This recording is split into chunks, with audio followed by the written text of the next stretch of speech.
The thing that people forget when they latch onto the American Revolution as a patriotic act is that the founders themselves were deeply, deeply troubled by the fact that they were doing it. It was almost unthinkable to them. They argued about it among themselves for years. It wasn't a step taken lightly, and when taken they felt that they had to bend over backwards to spell out exactly why North America needed to be self-governing. That was the whole fucking point of the Declaration of Independence. It's nothing but an itemized list of all of the wrongs that they felt had been committed and all of the various ways that they saw the English crown breaking the laws that had been set up after the English Civil War. You can't even begin to understand the history of the U.S. Revolution and why our founders did what they did without a basic grounding in the English Civil War, and it fucking drives me nuts when people try to talk about the former without even knowing the latter happened.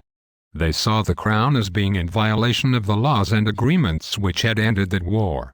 A contemporary example of legitimate secession from the U.S. government would be if someone were to pull up the Constitution and make up a laundry list of ways that the federal government was violating huge swaths of it daily. Most people think that the Declaration begins with the "we hold these truths" bit. It doesn't. Here's the actual first paragraph.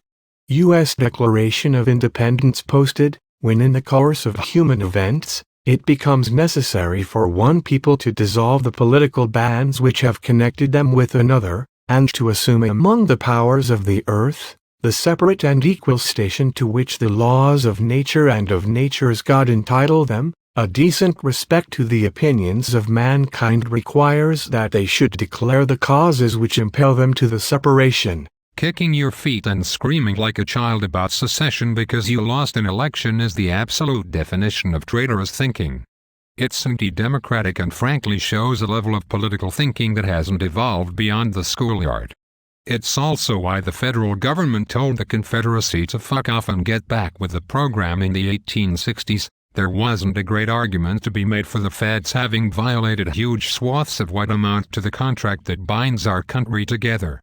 The people who were seceding were doing so, based on their own words and statements, over an issue that they were being democratically outmaneuvered in. Squealing over a single election and saying, essentially, that you want to take your ball and go home is even dumber than the justifications for the Confederacy.